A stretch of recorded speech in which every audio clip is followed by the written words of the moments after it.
এখানে একটু দাঁড়িয়েছিলাম, একটু চা খেয়ে নিলাম।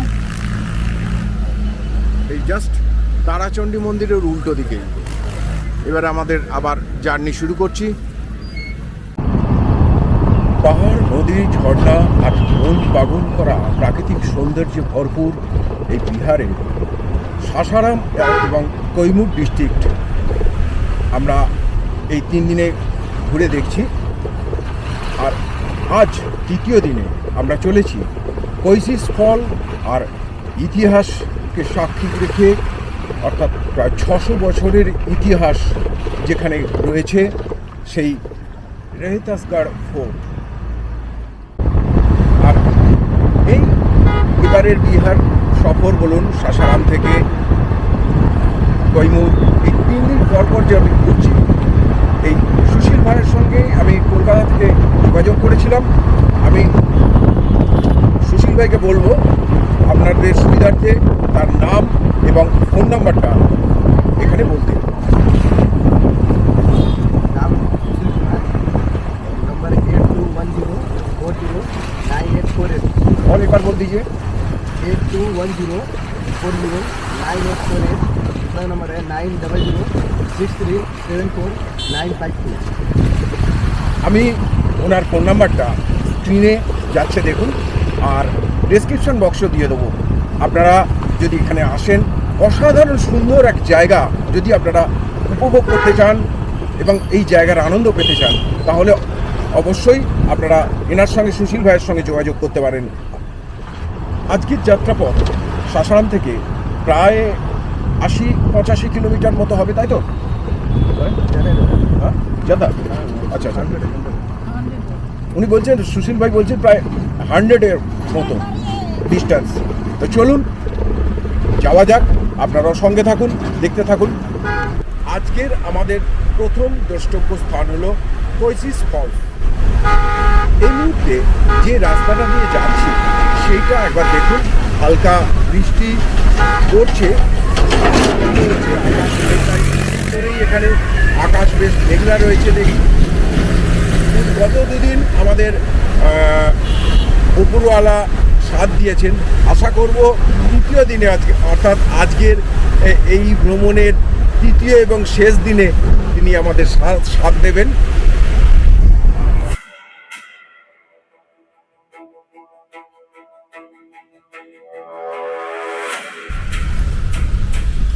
এই মুহূর্তে সম্ভবত 10 থেকে 15 কিলোমিটার আমরা রান করেছি। এখনও প্রায় 80-85 কিলোমিটার পথ বাকি।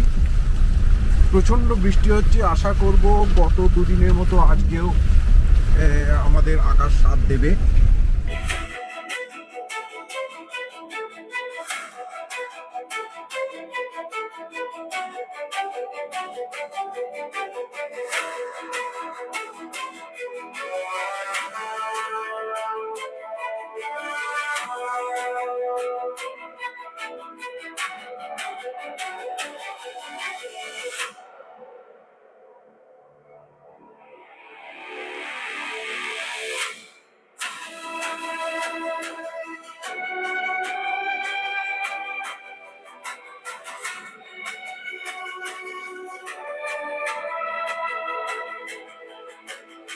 এই মুহূর্তে আমরা এসেছি কৈশিস ফলস দেখার উদ্দেশ্যে, আর সেখানে আমরা হেঁটে চলেছি সামনে। অসাধারণ জায়গাটা সত্যি অসাধারণ, মানে প্রাকৃতিক এর চারপাশটা এত সুন্দর। আপনাদের দেখাই, দেখুন এই কৈশিস ফলস যাবার রাস্তাটা এইটা হচ্ছে, সোজা গিয়ে ডান দিকে ঘুরতে হবে। আর চারপাশটা একবার দেখে নিন,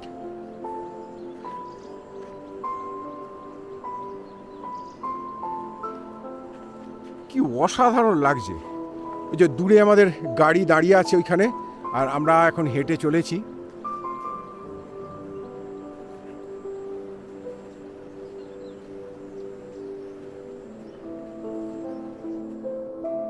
একদম সোজাসুজি পাহাড়ের উপর থেকে যে জলের ধারাটা পড়তে দেখা যাচ্ছে, ওটাই কৈশিস ফলস।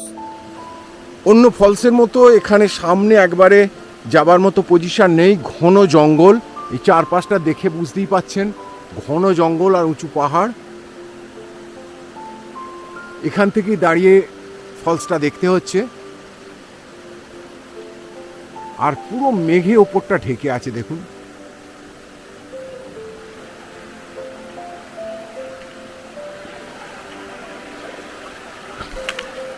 এখান দিয়ে এভাবে পাথরের মাঝখান দিয়ে একদম ওপরে যাওয়া যায়, কিন্তু এটা আমাদের পক্ষে খুব একটা সহজ কাজ নয়। তাই আমরা এই ঘন জঙ্গল, আমরা দুজন ছাড়া এখানে কেউ নেই, তাই সেই রিস্ক আমরা নিলাম না।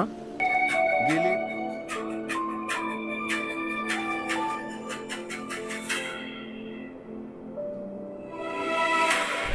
কশিশ ফলস দেখার পরে আমরা এখন চলেছি প্রায় 600 থেকে 650 বছর পুরনো এক ইতিহাস বিজড়িত জায়গায়, প্রায় 26 কিলোমিটার যার বিস্তৃতি। পৃথিবীর দীর্ঘতম যত ফোর্ট আছে তার মধ্যে এটি একটি, সেই রোহতাসগড় ফোর্টের দিকে, যার ইতিহাস একটা বিশাল অংশ জুড়ে আছে ইতিহাসের পাতায়। ভারতের মানচিত্রে এই রোহতাসগড়ের নাম উল্লেখ রয়েছে, কিন্তু এখনো পর্যন্ত ভ্রমণ মানচিত্রে সাধারণ মানুষের কাছে খুব একটা বেশি পরিচিত কিন্তু নয়। মানুষ আসেন, কিন্তু সেইভাবে যেটা আমরা দার্জিলিং, পুরী বা তথাকথিত জায়গাগুলোতে আমরা দেখতে পাই, সেভাবে কিন্তু এখানে এখনো মানুষ আসেন না। কিন্তু অসাধারণ এক জায়গা। প্রায় 1500 শতকের সময় এই বা তার আগে এই ফোর্টটা গড়ে উঠেছিল। এই ফোর্টে দেরিয়নসন থেকেও যাওয়া যায়, আবার আমরা যেখানে রয়েছি অর্থাৎ সাসারামে থেকেও আপনি যেতে পারেন। জনশ্রুতি রয়েছে রাজা হরিশ্চন্দ্রের পুত্র রোহতাস্য এই ফোর্টটি প্রতিষ্ঠা করেছিলেন, এবং পরবর্তীকালে ফরিদ আল দিন শের শাহ, অর্থাৎ পরবর্তীকালে যিনি শের শাহ নামে পরিচিত হন, তিনি এই ফোর্টটিকে পুনর্নির্মাণ করেছিলেন বা ফোর্টটির সংস্কার করেন, আরও তিনি বাড়িয়েছিলেন, ফোর্টটাকে বড় করেছিলেন। আমরা দূরে ওই যে পাহাড়টা দেখা যাচ্ছে, ওই পাহাড়টার ওপরে একদম যাব। পাহাড়ের ওপরেই রয়েছে রোহতাসগড় ফোর্ট। দেখতে এটা খুব সামনে লাগছে, কিন্তু এটা অনেকটা ঘুরে অনেক উঁচু। এই মুহূর্তে যেখানে রয়েছি সেখান থেকে রোহতাসগড় ফোর্টের ডিস্টেন্স 28 কিলোমিটার। যাওয়ার পথে সেই জায়গাটা যেখানে আমি বলছি সেই জায়গায়, অর্থাৎ এই মুহূর্তে যেখান দিয়ে যাচ্ছি সেই জায়গাটা আপনাদের একবার দেখাই।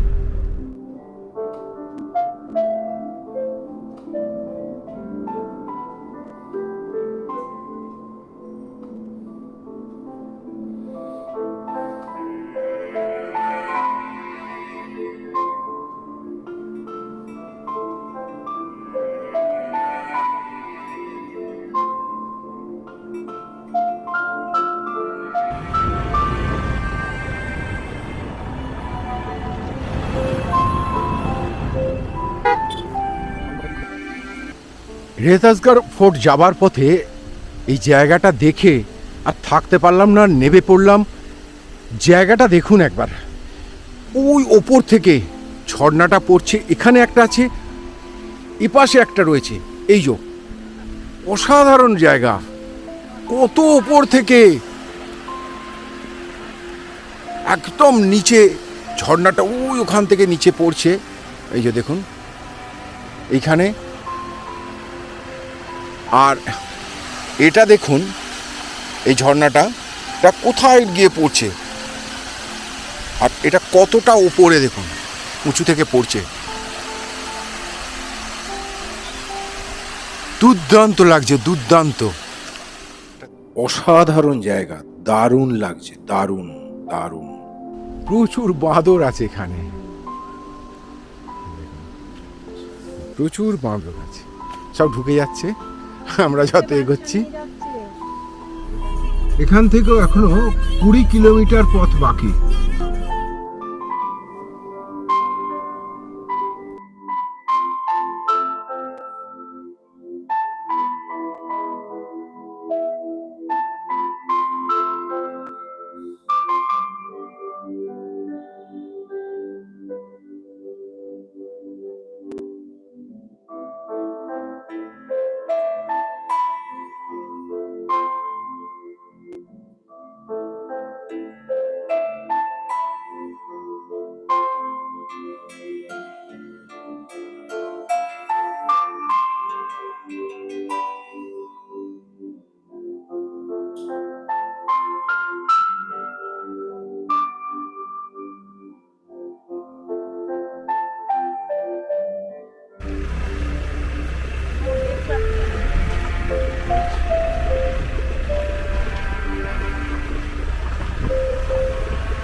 জাস্ট আমরা গেটের ভেতর দিয়ে প্রবেশ করছি। ভেতরে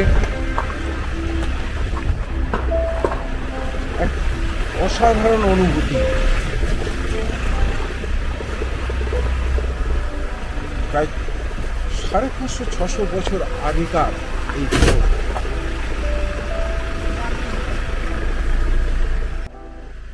বিরাট চওড়া গেট, আর এইটা পাঁচিলটা ছিল এখান দিয়ে, এটা এখন ভেঙে গেছে। এইটা পাঁচিলটা ছিল, ওই উঠে গেছে পাঁচিল। চলুন ভেতরের দিকে যাওয়া যাক।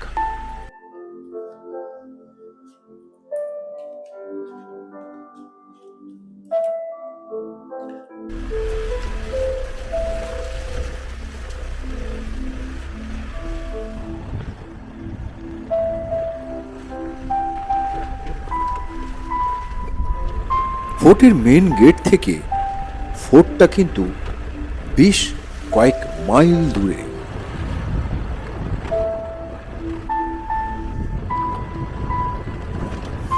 প্রায় 15-20 মিনিট গাড়িতে আসার পরে আমাদের সামনে এখন এসে হাজির হলো ফোর্টে ঢোকার গেটটি। এটা সম্ভবত সেই সময় জল ধরে রাখার কোনো জায়গা, পরে এটাকে সংস্কার করা হয়েছে। চলুন এবার এই গেটটা দিয়ে আমরা ভেতরে প্রবেশ করি। আমরা সামনের এই প্রবেশদ্বার দিয়ে এই মুহূর্তে প্রবেশ করলাম। এই ফোর্টে প্রবেশ করার জন্য মোট 4টি রাস্তা বা ঘাট আছে। পূর্বে মেন্দারা ঘাট, পশ্চিমে কঠৌটিয়া ঘাট, উত্তরে ঘোড়াঘাট, দক্ষিণে রাজঘাট। মেন দরজার দুটো পাশেই যে ঘরগুলো রয়েছে সম্ভবত সেগুলো সৈনিকদের থাকার ব্যবস্থা ছিল। ঘরের ওপরের ছাদটি কিন্তু যথেষ্টই চওড়া এবং এইটি বাউন্ডারি সীমানা হিসেবে ব্যবহার করা হতো। ওপরে সম্ভবত সৈনিকদের পাহারা দেবার ব্যবস্থা ছিল। বর্তমানে অনেকটাই ধ্বংসপ্রাপ্ত, তাও যেটুকু রয়েছে সেটা দেখেই অনুমান করা যায়। ফোর্টে ঢোকার পরে এই সিকিউরিটি ভাইটিকে একটু রিকোয়েস্ট করলাম যে আমাদের এই ফোর্টের বিভিন্ন অংশগুলোকে একটু দেখিয়ে দেওয়ার জন্য। এই মুহূর্তে আমরা রয়েছি 500 থেকে 550 বছর পুরনো এক অসাধারণ স্থাপত্যের সামনে। বর্তমানে আমরা যে জায়গাটা দাঁড়িয়ে আছি সেটা হলো হাতিয়া পোল, অর্থাৎ হাতি দরজা। দেখুন আপনাকে দেখাচ্ছি। এই দরজাটা, এই গেটটা তৈরি হয়েছিল 1597 সালে। এখানে এই হাতি দুপাশে আছে, সেই থেকে এই গেটটার নাম হয় হাতি আপোল বা হাতি দরজা। এটি মানসিংয়ের প্রাসাদ ছিল। 1558 সালে মানসিং এটিকে তৈরি করিয়েছিলেন। জনশ্রুতি অনুযায়ী রাজা হরিশ্চন্দ্রের পুত্র রেহেতাস এই ফোর্টটি প্রথম নির্মাণ করেছিলেন এবং তার নামানুসারে এই জায়গাটার নাম হয় রেহেতাস এবং ফোর্টের নাম হয় রেহেতাসগড়।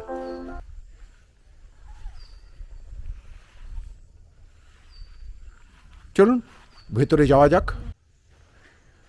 1558 সালে আকবরের সেনাপতি মানসিং এই প্রাসাদটি তৈরি করেছিলেন তার থাকার উদ্দেশ্যে।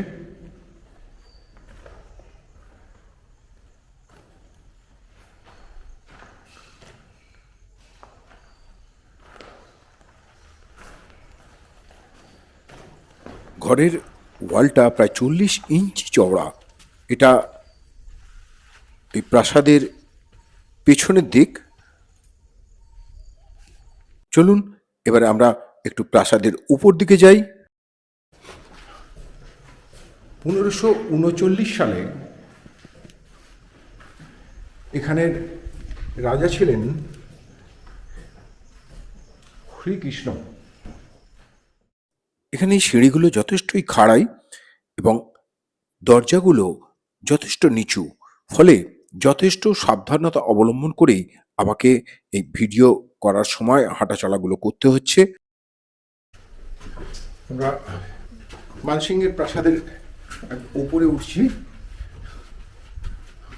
এই মুহূর্তে আমরা এসে হাজির হয়েছি মানসিংহের প্রাসাদের একদম ওপরে।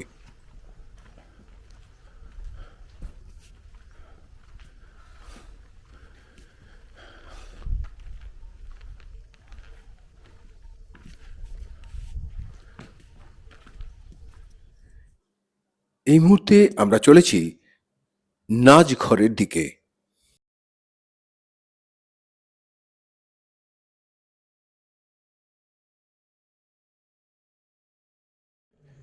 আমরা যেখানে রাজার হোমকুণ্ড ছিল সেখানে এসেছি, বা পূজা ঘর। দেখুন, দেখাচ্ছি।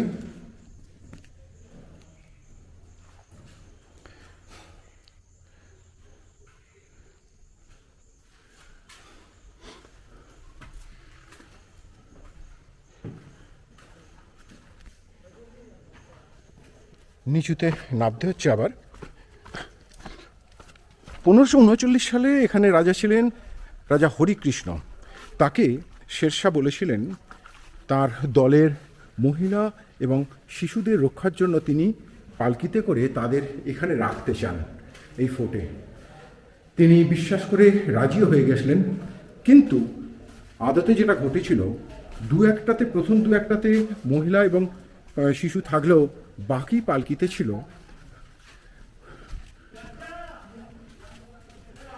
পালকিতে ছিল আফগান সৈন্য। ফলে যেটা হয়, তিনি দখল করেছিলেন এবং সেটার সময়টা ছিল 1539 সালের একদম শেষ দিকে। আর শেরশাহ সূরি এই 1539 সালের শেষ থেকে 1545 সাল পর্যন্ত তিনি এখানে রাজত্ব করেছিলেন, কারণ তার রাজত্বকালের সময় ছিল মাত্র 5টা বছর। এই মুহূর্তে যেটা দেখতে পাচ্ছেন আমার পেছনে, সেটা হচ্ছে শীষ মহল।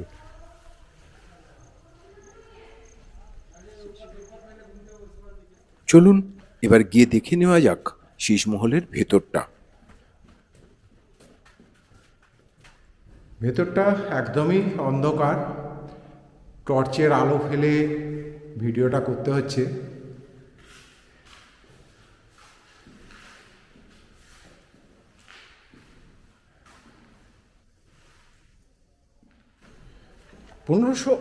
সালে আকবরের সেনাপতি মানসিংহ এটিকে তার সদর দপ্তর হিসেবে চিহ্নিত করেন এবং এখানে থাকেন।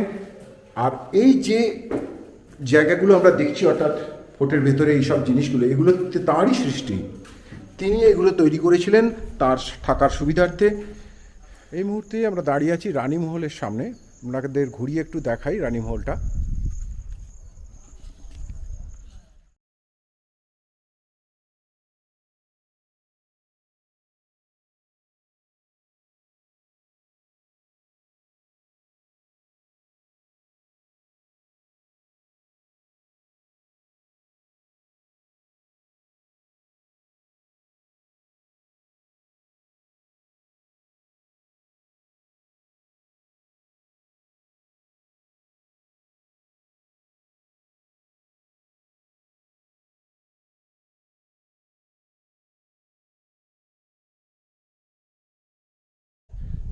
এটা রানীমহলের ওপর।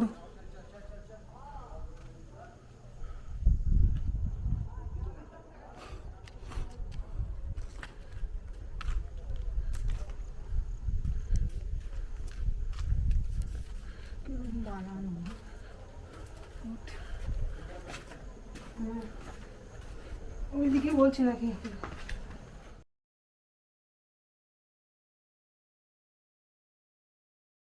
এই মুহূর্তে আমরা রানীমহলের একদম ওপরে এসে হাজির হয়েছি এবং ওপর থেকে এই ফোর্টের চারপাশটা আপনাদের একটু দেখাচ্ছি।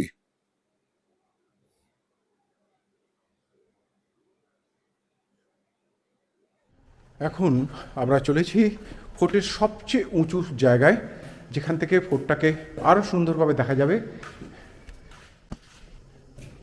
শীষমহলেরই একটা পার্ট এটা। অসাধারণ স্থাপত্য।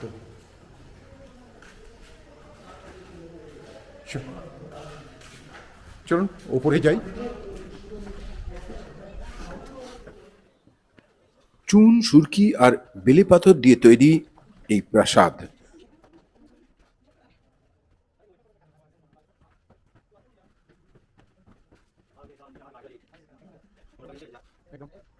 कहाँ से आए हैं? औरंगाबाद बिहार से औरंगाबाद बिहार থেকে এসেছে না সবাই দেখতে। আমরাও দেখছি, আমাদের সাথে ওনারাও দেখছেন। যে অসাধারণ জায়গা, অসাধারণ। ये यहीं क्या है? रोहतासी के हैं। বিশাল ফোর্ট, টোটাল ফোর্টের দৈর্ঘ্য হচ্ছে 26 কিলোমিটার। টোটাল 9 জন এখানে এরা ঘুরতে এসেছিলেন, এখান থেকে কাছেই থাকেন, আমাদের মতো এতটা দূর থেকে নয়। এনাদের সঙ্গে আলাপ হয়ে খুব ভালো লাগলো। ওকে, বাই। সোজা ওটা হচ্ছে গণেশ মন্দির।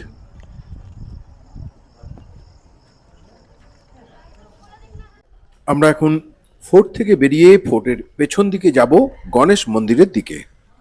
চলুন যাওয়া যাক।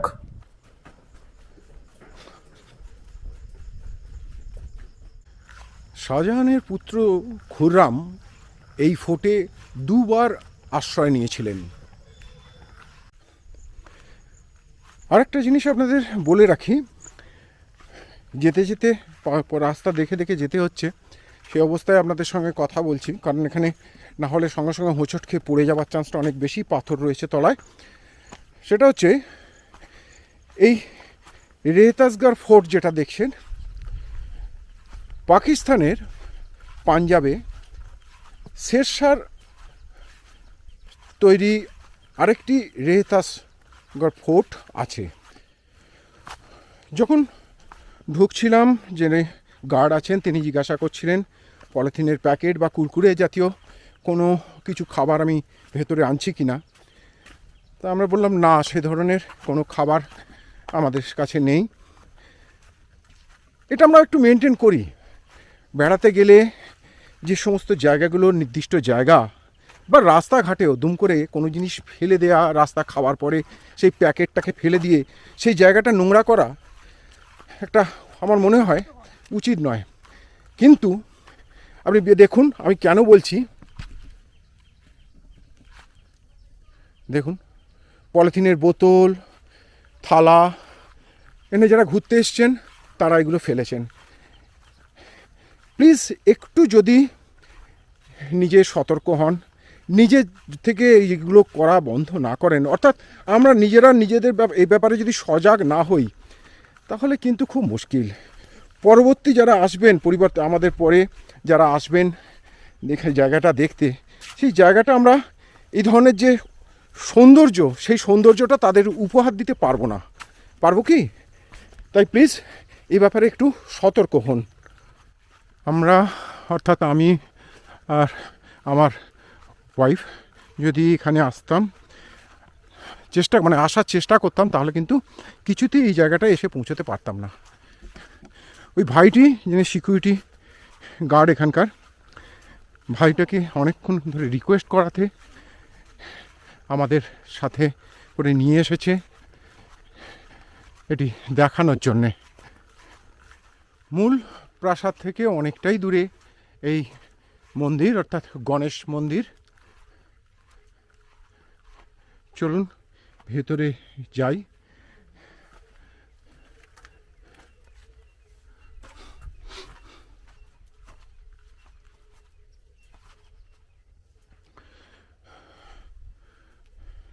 যথেষ্ট পবিত্র স্থান বলে মনে করা হয় এটিকে।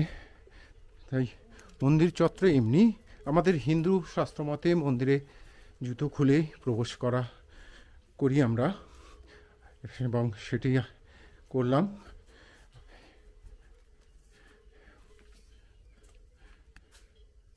গণেশজির মূর্তি রয়েছে।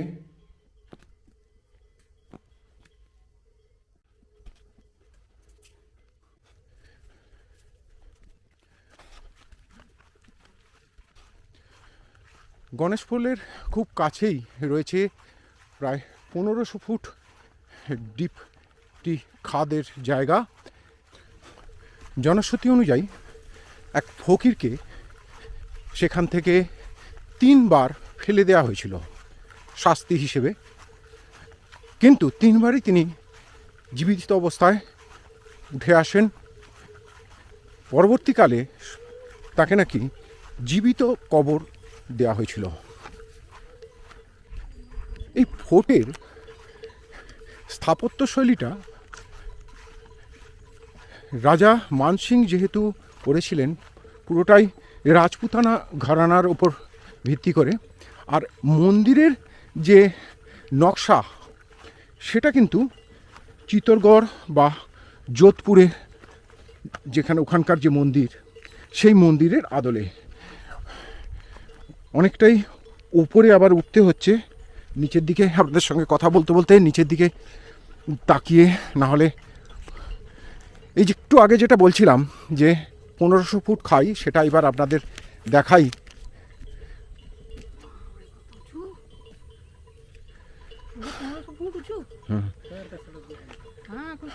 ওই দূরে যেটা দেখতে পাচ্ছেন ওটা সোন নদী, এই আর 1500 ফুট ওপরে কিন্তু এই ফোর্টটা তৈরি।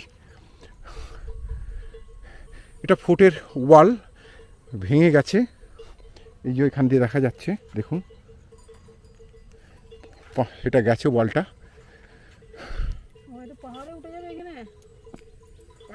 আমাকে স্বীকার করতেই হবে যে এই জায়গাটা বা এই গণেশ মন্দিরটা আমার পক্ষে আসা সম্ভব হয়েছে শুধু এই ভাইটির জন্যে।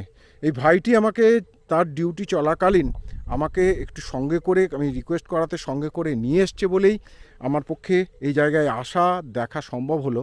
কারণ নাহলে এই সাইডে আমরা চলে যেতাম, এই পেছনের এই অঞ্চলটায় আমাদের পক্ষে আসা হতো না যদি না এই ভাই আমাদের হেল্প করতো। থ্যাঙ্কস ভাইকে। মহাদেবের আর একটা মন্দির রয়েছে, আমরা সেটাই দেখার জন্য যাচ্ছি।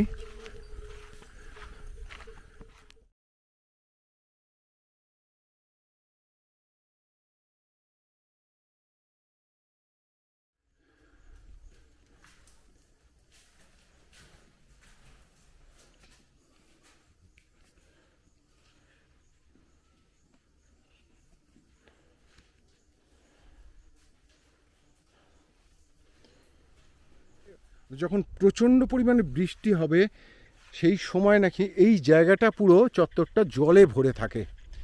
এখন তো বৃষ্টি শুরুও হয়নি, জাস্ট হয়তো 2-1 দিন এখানে টুকটাক হয়েছে, না হলে এই জায়গাটায় আমরা আসতে পারতাম না।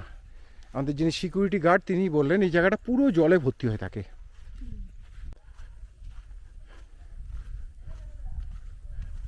বাইরের দিক থেকে মানে পেছন দিক থেকে মানসিংয়ের প্রাসাদের কিছুটা অংশ। বেড়াতে ভালোবাসি, আর ভালোবাসি যেখানে বেড়াতে গেছি সেখানকার ছবি তুলতে, আর সেখানকার খারাপ ভালো সমস্ত জিনিসগুলো আপনাদের সামনে তুলে ধরতে। যারা আমার এই চ্যানেলে দেখছেন, যারা প্রথম এখনও সাবস্ক্রাইব করেননি, তাদের কাছে অনুরোধ করব আমার চ্যানেলটি সাবস্ক্রাইব করে আমার পাশে থাকবেন। আর ভালো লাগলে লাইক আর শেয়ার করতে ভুলবেন না।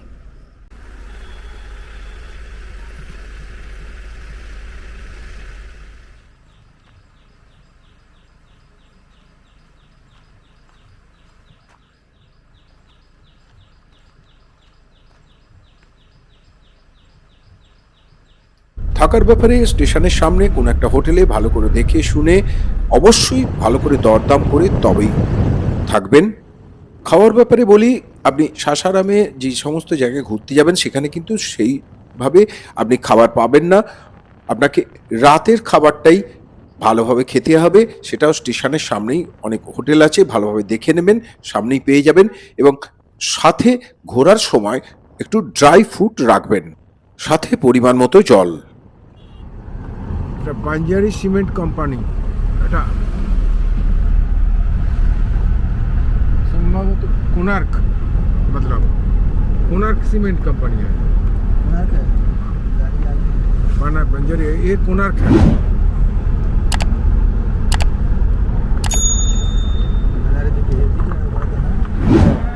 ये इसी में आता है, यही जो है ना। क्या सीमेंट फैक्ट्री है? डालमिया सीमेंट, हाँ कुछ बोल रहा हूँ, डालमिया सीमेंट फैक्ट्री।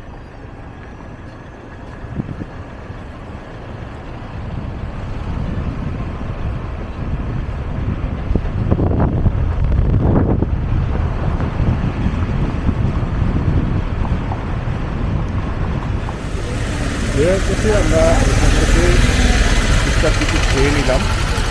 আর এখানে সেরকমভাবে তো পাবো না, হোটেল ও রেস্টুরেন্ট নেই, এটা সমস্যা। এখন অনেকটাই বাজে, প্রায় 4:30 বাজে, তাই এখান থেকে টুকটাক খেয়ে নিলাম হোটেল থেকে। এবার হোটেলের দিকে যাওয়া যাক। এখনো আমাদের হোটেলটা আপনাদের দেখানো হয়নি, চলুন গিয়ে আমাদের হোটেলটা আপনাদের একটু দেখিয়ে দিই।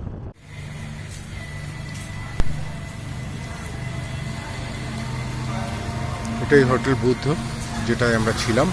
আর এ হচ্ছে রাস্তা, যেখানে মেন রোডটা গেছে আর কি, ঠিক সামনে। এখান থেকে স্টেশন প্রায় 4 কিলোমিটারের মতো ডিস্টেন্স। এটা করিডোরটা, আর এইটায় পাশ দিয়ে সিঁড়ি আছে নিচে নামার, এখান দিয়েও সিঁড়ি আছে নিচে নামার, আর এখানে লিফট রয়েছে। এখানে এই 314 ঘরটা আমাদের,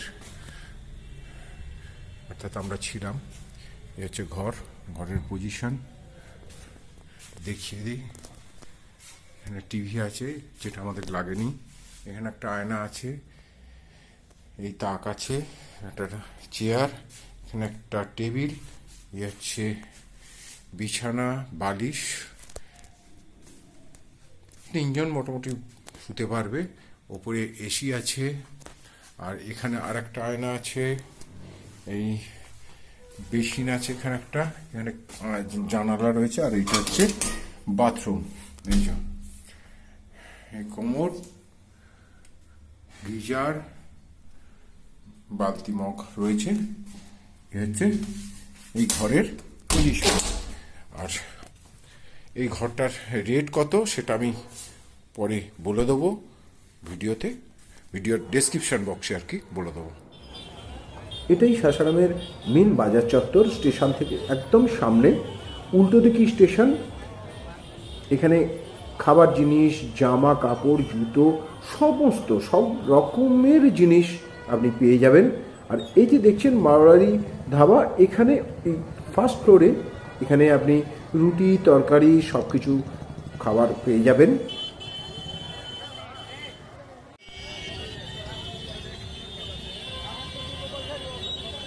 একদম স্টেশন থেকে বেরিয়ে সামনাসামনি রয়েছে হোটেল জয়, বাদিকেও আরও অনেক হোটেল আছে। আপনি এখানকার যে কোনো একটা হোটেলে আরামসে থাকতে পারবেন।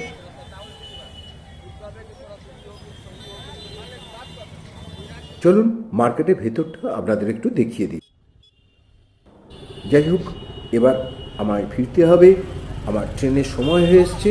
তাহলে আবার দেখা হচ্ছে আপনাদের সাথে আবার নতুন কোনো ব্লগে, নতুন কোনো জায়গায়। শুভরাত্রি বন্ধুরা।